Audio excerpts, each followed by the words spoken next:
Can everybody hear me? Very good. We're going to begin the program right now. And while I get used to the strangeness of my voice, I didn't think I sounded this way. We're going to go through the PowerPoint that I put together. I call it 5 Rivers because you will actually be experiencing 5 rivers. Do you care to name those rivers? Anybody here know? Now don't cheat. Don't look at the program. You know it's Prague. You know it's Paris. So you've got 2 of them right there. You know Paris is on what river? The same thing. You got it. Smart group of people. But does anybody know the river that Prague is on? Danube? Wrong. It is. It is too. Oh my gosh, we're going to have to, I'll show you, I'll do it to you. It's the Vltava River. Maybe that's why people don't remember it. You know, it's got no vowels in the first syllable, so it's kind of hard to remember. Okay, in any event, that's Prague on the lower right. So they're beautiful bridges, including the Charles Bridge, which is the pedestrian bridge in the old city. You'll be spending 2 nights in Prague, and you'll be ending with 2 nights at a hotel. We're part of the Globus family of brands. Has anybody ever taken a Globus tour? Have you recently taken, within the last 5 years? You may be eligible for a 5% discount. What happens is that you become a Journeys Club member. And we can generally find out what your, if you remember the tour you were on, and we ask people that, you know, don't ask us to go back. We're 85 years old, so don't ask us to go back 30 years. But within the last 5 years, we can sign you up, and we find the tour that you were on, then you will get a 5% discount. That's something just to keep in mind, because if all of you join us, and then the next time you travel, you'll get that 5% discount. So, a nice deal. In any event, you're going to be seeing all the things in the slide right here. Now, since you've been on river cruises beforehand, you know that virtually all river cruises in Europe are the same size. There's only one width, and there's only one height. And I don't care what company you're on, everybody is the same width and the same height. You know why that is? Anybody ever go up to the Susquehanna to a place called Lock Haven? Yes. So you know about river locks. Same thing in Europe. There are over 83 locks on the Rhine River alone. And so it's not like, you know, if you put on a few pounds like I do, and you can just slip on some, you know, another pair of pants, you're fine. It doesn't work that way with ships. You have to all be identical in your width. Now, there are only 2 lengths of ships in Europe, and the length. If you move yourself over, you'll leave that feedback. So if you move away from the seat, it will help. So I can't see what's on the screen? I'm going to have to do this. You do what you have to do. There are only 2 lengths, and the reason for that is there are only 2 lengths of locks in Europe. They're 445 feet long, and they're 333 feet long. No exceptions. And so everybody must have ships that conform to these exact sizes. So you'll see that every ship has 3 decks. The lead price, the lowest price that you see, is the lower deck. You see that lower blue line? That's the lower deck. It's partially underwater. These are the only staterooms that have small windows. We found out very early in our experience that if you put sliding glass doors, what they call French balconies, on the lower deck, we didn't go anywhere. So we now have just small windows. The great thing about Avalon Waterways and Avalon Luminary is that every single stateroom is the same size.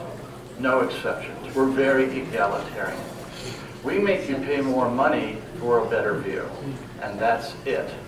Everybody gets twin or queen size beds, flat screen TVs, the robes, the L'Occitane amenities, the refrigerator, 172 square feet, which is exceptionally generous. It compares very well with the square footage that you'll find on some of the great ocean liners.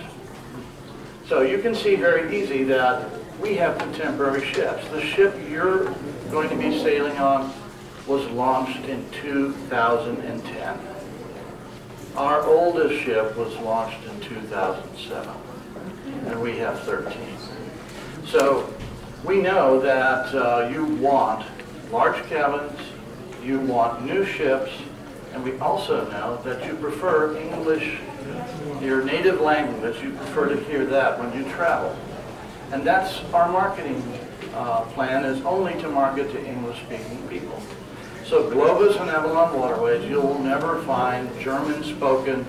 You won't have a multitude of languages. It's always English. Your fellow travelers, 2/3 of them will be from the United States, people just like you and me. The other third will be from Canada, Australia, the United Kingdom. So it's kind of a really interesting mix. I have a difficulty sometimes in understanding our good friends from Sydney and Australia, but you know, that's something that we can deal with. So I mention all of this only so you have a better understanding of what you're going to be buying and where you're going to be going. So let's see. Good.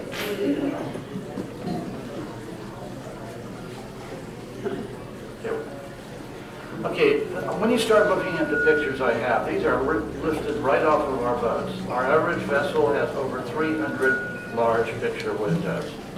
And the fact of the matter is, we know that as nice as our ships are, as great as our service, as fine as the food, that's not why you're buying this experience. You're going on a river ship to Europe to see it from a different vantage. You want to be on the original highways. All commerce, all history, all culture flowed on the rivers. You know that Julius Caesar built the first bridge across the Rhine River, and that was 63 BC.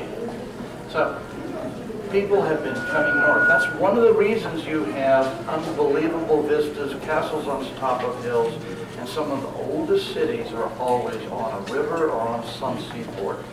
So get used to the large rivers, large windows, because we know you want to see Europe, and you'll see a great deal. Now, a lot of people are confused about the nomenclature. You know what a cabin is, a stateroom.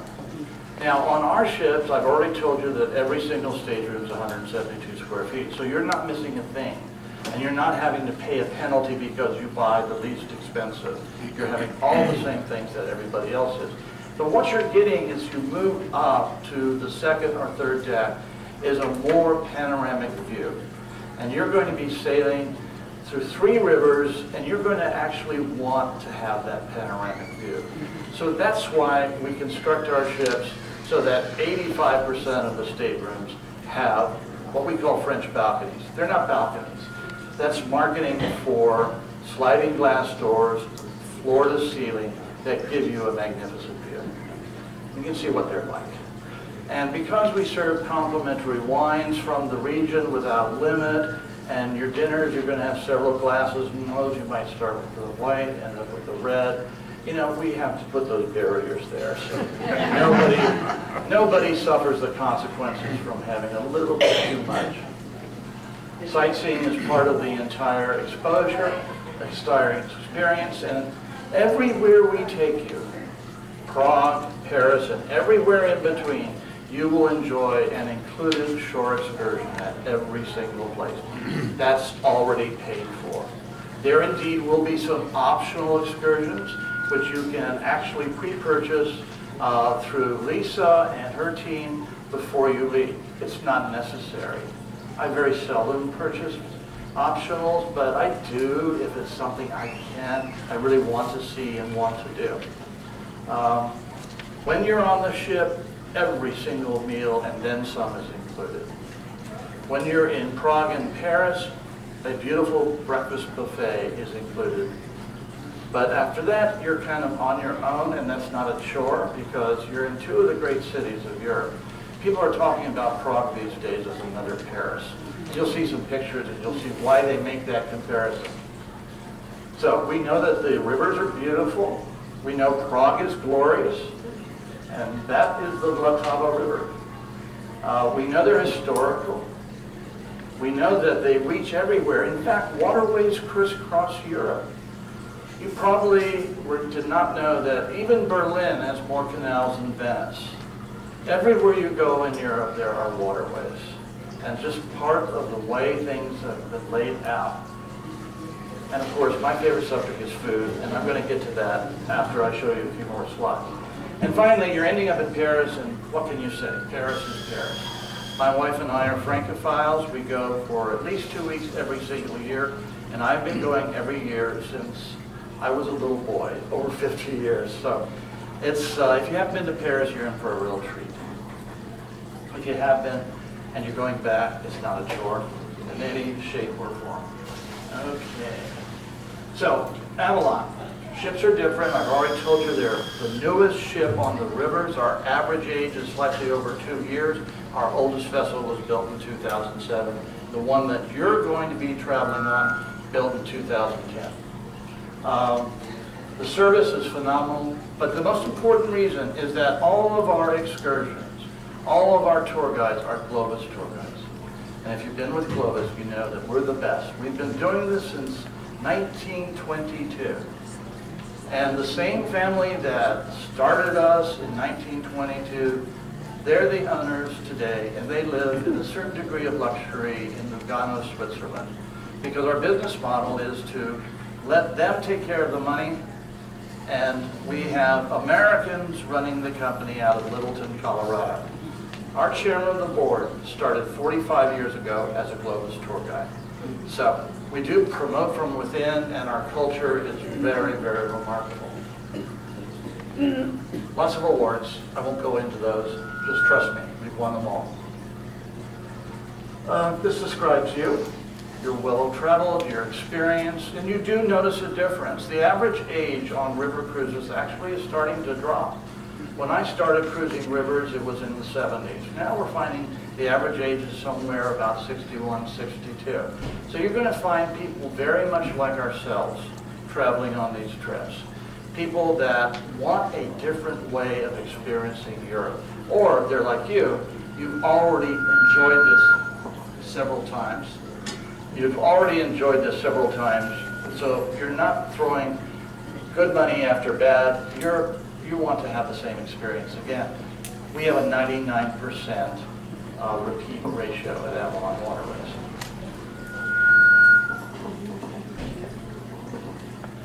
So here are, let's see, I've got over most of these things. I love this, the satisfaction.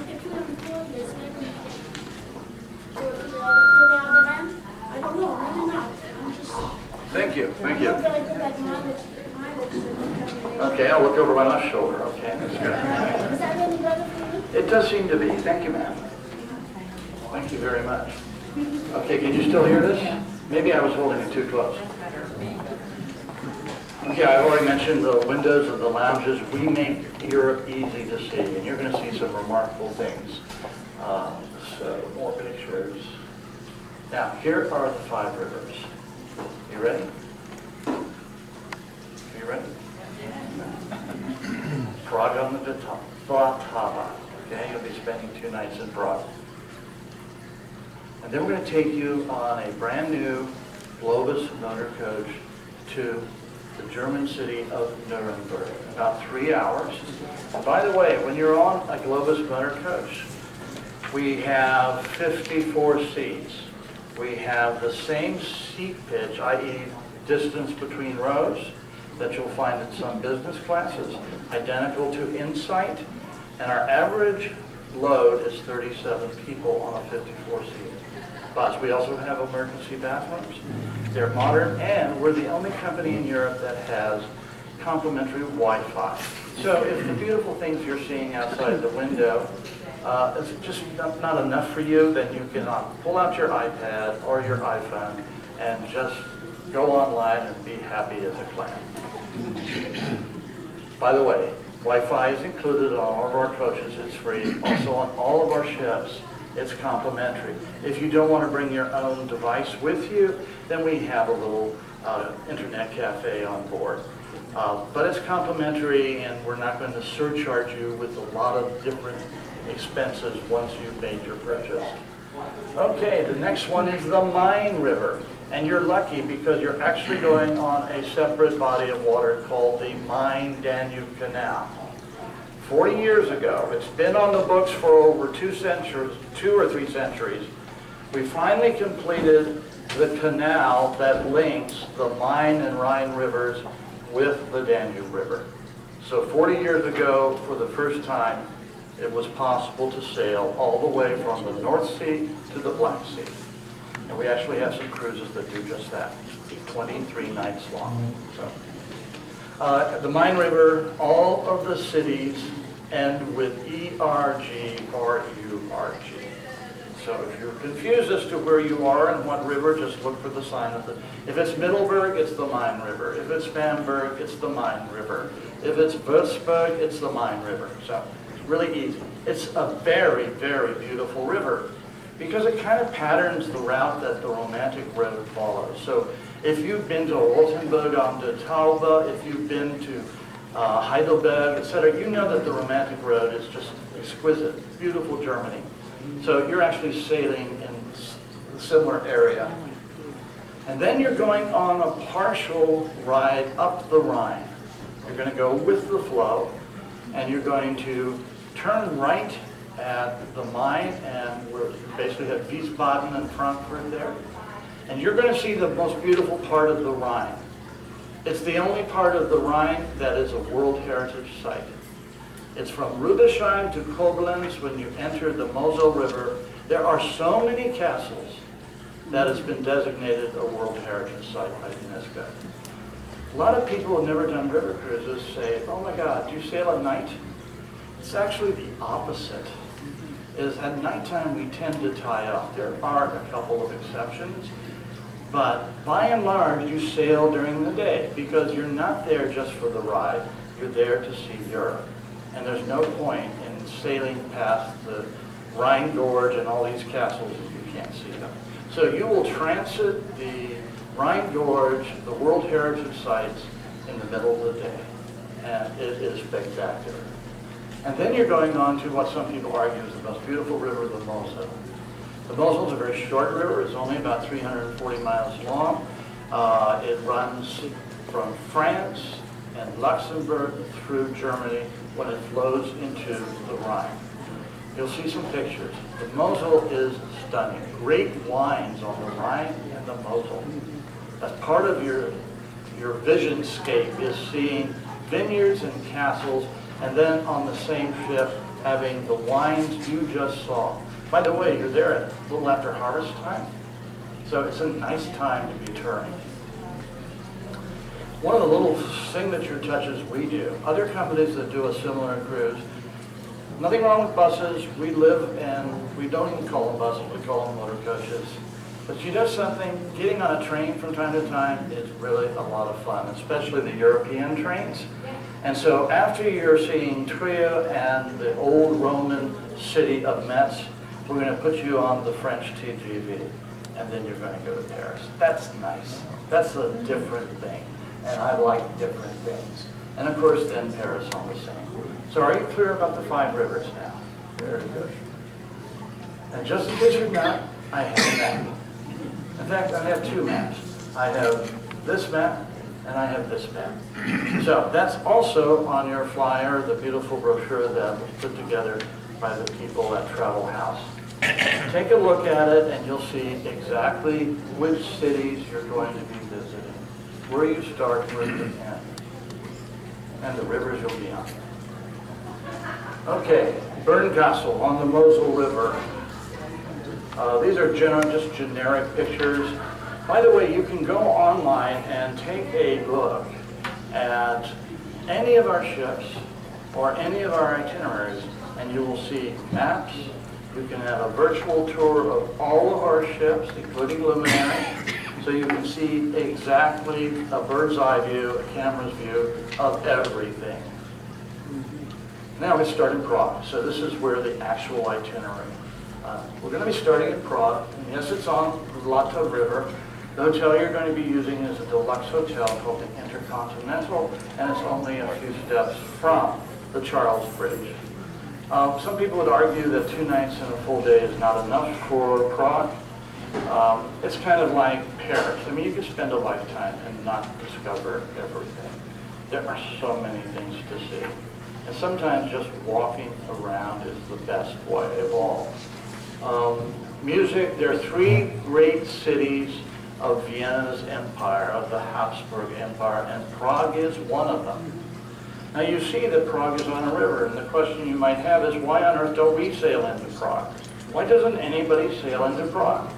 Well, actually, people used to sail into Prague, but any World War II buffs here, or history buffs?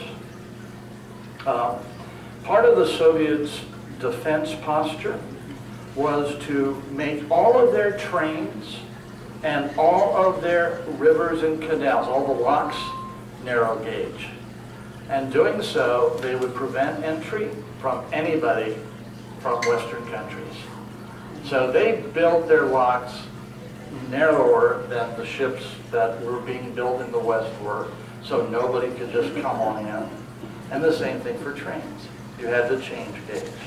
And so the only way, since all river vessels now are built in either Germany, or in our case, we build them in Holland, they're simply too large to go through the locks that go into Prague, or Berlin for that matter. A little bit of history there. Bridges of Prague.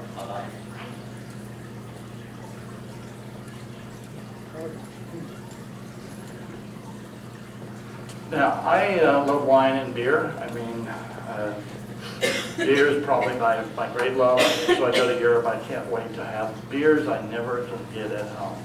And some people would argue the world's finest beer is not from Germany, it's not from Holland, but it's from the Czech Republic. So if you're a beer fan, you may enjoy your time in the Czech Republic. That is Pilsner Urquell. I put their bottle up there because when I was going to college, that was sort of a cult thing. I was saying, oh, this is the best beer in the world. I liked it, you know, but I didn't really think it was the best. I mean, but nonetheless, it is a beer drinking culture. And you have the same kind of little places, little pubs that you find throughout the UK and Ireland and Germany. You know, people get together and they drink beer and they drink wine. It's fall, and fall is beautiful throughout the world. People ask questions, what's the weather going to be like? The weather, I just saw you there. The weather is going to be very similar to what you have here in Southerton. It's going to be starting to turn colder. October tends to be a drier month than any of the spring months. Yes, the leaves are changing. It really doesn't get bitterly cold until after November 1st. That's my experience. I will not guarantee what the weather will be in Southerton or in Prague. Now, only a fool would do that, but you can count on cooler temperature, and you probably can count on a minimum of rain. But I would come prepared for rain. And certainly the classical music is something that part of the world is well known for. I told you you're going overland, so after a 3-hour excursion, you will be in the town of Nuremberg, totally rebuilt since the Second World War. It's where the trials were conducted, but in its own right, it was an ancient city, and it's a fascinating city, and you will have a complete tour of Nuremberg before you get on Luminary.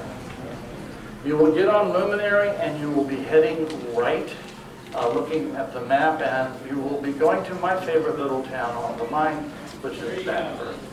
Bamberg, where the city hall actually is split by the river on both sides, so it results in a beautiful photograph. And these towns are exquisite. I've got a map up here so you get an appreciation of how the Main River is and how many historic sites are on the Main River.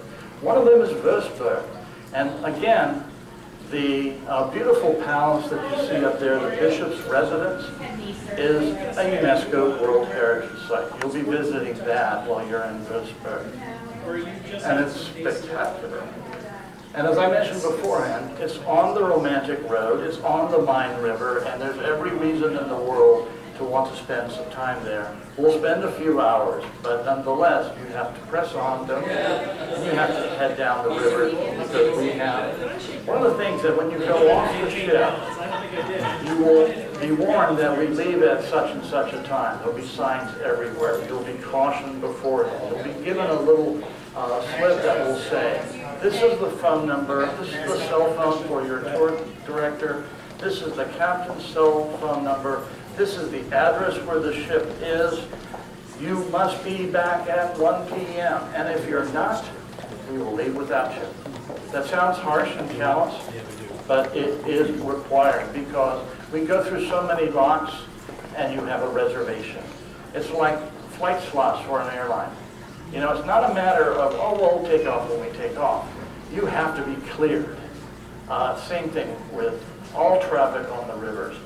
So if we miss that lock at such and such a time, we go back of the line and wait until there's an open space. And if you happen to be heading for a flight, in this case it's not the case, but there's a sort of a ripple effect that takes place. If you're late once, you'll be late the next place and the next place. So, but that is the Main River, and if you look carefully, it's a little blurry because I had to stretch the photograph, but you'll notice on the left is Wolfsburg, and you'll notice that actually, again, if you were a World War II fan, you see Schweinfurt on the right. That was where all the ball bearings were made in World War II on the German side, and it was the target of our bombers, and we destroyed Schweinfurt. You will see Mittelberg right there on the top. We're going to be providing you when you get on the ship with detailed maps of every place you're going to see. So you will have a map of the cities you walk off on to see and exactly where the ship is, so you can, on your own, go out and explore if you like. Then you leave the Main River and you turn right, you head up the Rhine River, and this is that UNESCO World Heritage section that I told you about. Okay. I gave you the answer. I didn't want to do that. I was going to say, how many locks are in? This is what a lock looks like. And remember what I said about all the ships had to conform to one size, one width, and they all had to be, this is one of those 333 feet long ships in a larger lock. But locks, you can't be any longer than the lock will permit. So you get a good idea of why every company has the same size ships. And so there are some companies that actually have two-story atriums. They're beautiful, but the cabins are very small. And that's part of the trade-off. You have beautiful two-story atriums, but your cabins are 40 square feet less than ours. We concentrated on where you're going to be spending the most time. People tend to spend time in their cabin. That's their hotel room. There's that comment. This is the best part of it all. The best view is not from your cabin. The best view is from on the ship, any of the lounges. We have lounges aft. We have lounges forward. When you're down in the dining room, you actually have picture windows looking out. So if you see something attractive, you won't miss it. If you have lunch. But the best is on the top. Panoramic 365 degrees. That's where the nice weather in October should really come into your favor. It's a beautiful time. Can you imagine the vistas with all the colors from the trees? Not to mention the slopes, the vineyards falling. Look at that back. See the vineyards in the far background? It's a nice way of spending a couple of hours. And you leave the Rhine and you're on the Mosel. That is Brunnkastel. If you're an aficionado, you know there's a great wine from Brunnkastel, and can you believe those vineyards, 45-degree angle? Mind you, you're going to be there right after the harvest. Now here's a little secret about river cruising, which people that have river cruise know this. See that little landing place? What on earth happens when 2 or 3 companies have their ships and they arrive at the same time? We parallel park. And every ship in Europe, ask me after I'm finished and I'll show you how they all have portals that people can walk through. And a lot of people discover Avalon because they're on some other company. And they walk through our ship and they said, my God, what is that new BMW smell? That's actually a comment that a lady had for me. She says, I loved it. Then they're not able to explore the whole ship because there's security there and there's stanchions, so people, they just are crossing through, and it's right where the front desk is. But that's the way a lot of people discover other companies. But the most I've seen are 3 ships parallel parked. I've talked to people who say they've seen 4. That seems off. Pretty high. I don't think you can get down the river. Mosul's not a very wide river. But you're going to be overnighting in Bernkastel. That's really neat. Because, mind you, they just had the harvest. It's a happy time. A year's worth of effort has come to, hopefully, some fruition. You're going to have plenty of wine on the ship, but who knows, you might want to bring back a bottle to the cabin. Early morning, you're going to be up early in the morning. Not because we wake you up, you can sleep all day if you want to. You've bought your stateroom and your experience. But early in the morning is when things come alive on rivers. What is the closest river here? Last night I was giving a presentation on the Susquehanna near Selinsgrove. And they immediately reacted when I said, you know, you're going to be up early in the morning because the river comes alive. The fowl, you know, it's just like if you're a fisherman. You don't go out in the middle of the day. You fish early in the morning. Everything happens then. It's bright, it's new, there's not a lot of commerce on the river, there's not a lot of traffic. And so you tend to be, jet lag helps because some people get up really early. And ultimately you're going to be ending, all good things come to an end, you're going to end up in Paris. TGV is going to take you to Paris. Now I want you to understand that we do have motor coach excursions in all the major areas. When you're in Paris, you'll have a complete city tour. It lasts 4 hours. Same thing with Prague. But when you're in the little wine towns, like, it makes no sense to have a motor coach drive you around Bernkastel. What is about as large as Generations here. But we'll take you on a walking tour. And when we do that, we have 4 different groups. We very subtly put people in groups that they're compatible with. I tend to go in the slowest one, not because I'm a slow walker, but because I'm a shopper. And I tend to hang behind, and I'm the guy that's kind of, I've got my earphones, so I'm listening to what the tour guide's saying. But then I see pastries in the window, and I just can't resist that. So I have to go in, and I have, in my halting German, say, gee whiz, that looks good. I say that in English, and then I say, Viva Costa. And my poor German will say, what is it, how much is it? And they'll respond, they're very good English most of the time, saying, oh, that's only €2. And I'll say, oh, I have 2. And meanwhile, the voice in my ear is getting lower and lower. So I have to catch up to the tour group. That's a good group to be with. But if you are a faster paced group, you can do that too. We'll even sit with you and we'll conduct, if you say, I have to go see this particular shop in Mittelberg because I have a friend who has a friend who says, blah, blah, blah. This happens when you travel. And we'll map out the directions for you, tell you how to get on, we'll plan it out for you. And with a final reminder to be back at 3 o'clock, we'll set you on your way. Back on the ship, I want you to see what you're going to be buying. You're going to be looking at, they're all 172 square feet, but it's the real estate, it's the view that you're going to be paying for. So you'll pay an extra $549 if you want the panoramic windows, just like that one, 2 days. And it looks very nice. It's like a nice hotel. It has all of the amenities you would expect in a 5-star hotel. Now, if you're like me, I'm very frugal, and I end up in the lower deck most of the time. And you're not slumming by any. That's a very cozy, very comfortable room. It's identical inside. The only view that you have, though, is at water level.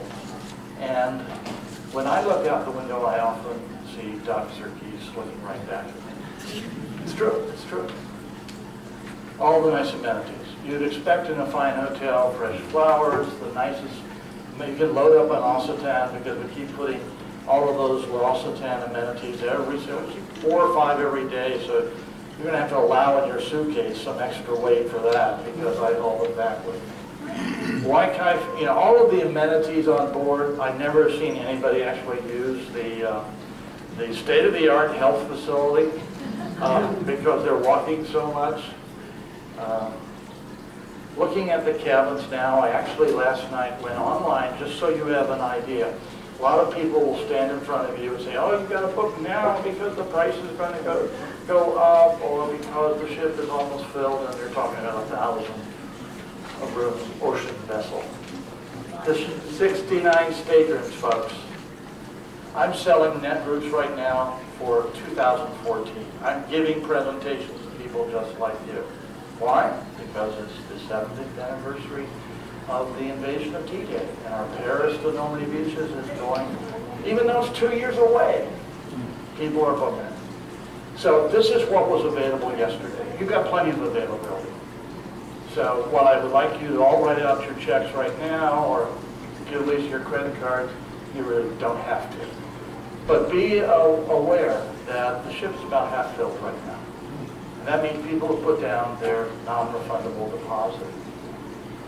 But they're really, I mean, there's one suite left. We have 4 suites on the ship. There's 1 suite left. So if somebody wants to trade up to a suite, I believe that's like an additional $12.49. So, and what you have is a very nice, comfortable, larger stateroom, but with basically the same amenities. You go online, and now I saved the best for last, food. So I'm looking at all the beautiful stuff in the cafe over there. I have a theory, and that's a good theory because I've tested it now on over 25 different river cruises. The waterfowl know where the best food is. They do. I mean, think of it. They have, you will notice that there are no ducks, geese, or swans, and the moment the boat ties up, then here they are, and they're surrounding you. And that's because they know that there's food. And the food could be baguettes if you're in France or whatever. And so I have a theory that the better the food, the ducks know this, so they come to our ship, and that's why our ships are always filled with waterfowl. It's a picture. It's a nice shot. That's actually at a I took that shot. It was at a captain's welcome. The captain's welcome is on the first night, unlike an ocean cruise. And the captain's farewell is on the last night. And everything is complimentary. Whatever you want to drink, we'll be pouring some nice wines. But if you want a martini or a Samoan war god, or they know how to, you may have to tell the bartender how to make it. But you'll find that we're very informal. The reason I don't wear a coat and tie to functions is because you really don't want to haul a coat or a special gown or special shoes or a cummerbund or any of that stuff. We know you don't want that, and it doesn't make any sense these days, and so we're informal. Some gentlemen prefer to wear a coat. Some, I advise that, speaking for gentlemen, that, okay, dress in layers, bring a sweater, bring some sort of windbreaker. Coat works because, it can be cooler. You're on the river, so it'll be cooler than it is on land. Now, one of the things we pride ourselves in is that we not only pour unlimited wine and beer for every dinner, but we pour from the region. So if you're sailing down the Mosel, you will have a Mosel. If you're sailing down the Rhine, there will be Rhine wines. And so we always have an assortment of wines. We change our wines frequently, so you will experience a number of different wines on your trip. And you're treated like adults. Some companies actually will give you a carafe, and if you want some more, then you will have to pay extra. Our dinners are always at 7 o'clock. There are 4 to 7 courses depending upon the cruise and the event. Your captain's welcome. We have like a few extra courses and amenities and a little sorbet halfway between. We have a lot of details on our cruises that the little things really add up, and we're sort of the major practitioner of the art of the unexpected detail. In New Orleans, they call it a mania. Is that a little something extra? That, and so we do things that surprise our guests. The last cruise I was on, we had the Valrhona chocolate people on, and we had chocolate and dessert wine pairings. It wasn't expected, it wasn't in the brochure, but it's a very, very nice little dish. But the wines are very special, and they are complimentary with dinner. Like all 5-star hotels in Europe, we always have ice buckets filled with sparkling wine at breakfast, complimentary. If you want a mimosa, you can have a mimosa.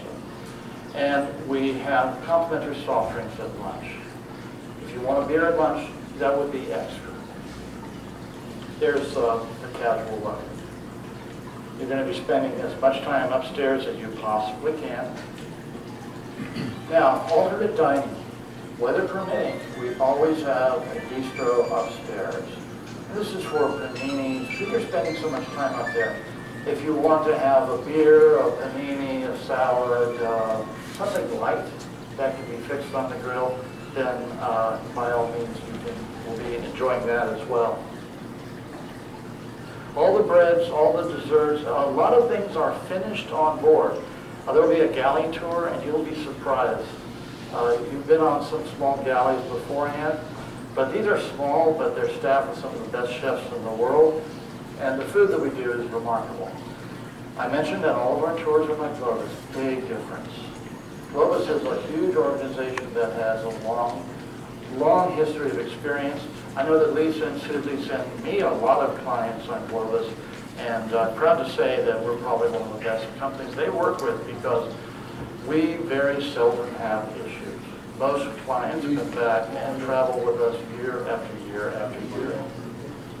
Cruise director. We have a unique philosophy. The boss of the cruise is not the captain. The person you meet in your hotel in Prague is the cruise director, the tour director. That's the person that will say goodbye to you the day you leave the hotel in Paris to go back to the airport. He or she will be there the entire time. He goes with you from the hotel to the ship. The captain, the hotel manager, the restaurant manager report to her. And that's part of our philosophy at Globus, where the #1 person is the tour guide. Is that we want somebody that has total authority in case you have an issue. Because we find that in that way it's resolved very, very quickly. So, we're unique in that way. It's something you would not experience on other companies. Our average guide is 17 years. I consider that low because every tour guide, I've met about 20 of them, that I have met has 20, 25 years. My philosophy is this: if you have 25 years doing something, you're very good at it and you like what you do. Beautiful lounges. In a nutshell, I've wrapped it up. These are the reasons that you are going to be taking this trip. So, if you have any questions, I actually have a DVD, and if you'd like, I have like a 1 or 2 minute video on all 3 of the major rivers that you will be sailing on. So if you care, I can ask Amy to come up and we'll see the Main, we'll see the Rhine, and we'll see the Mosel.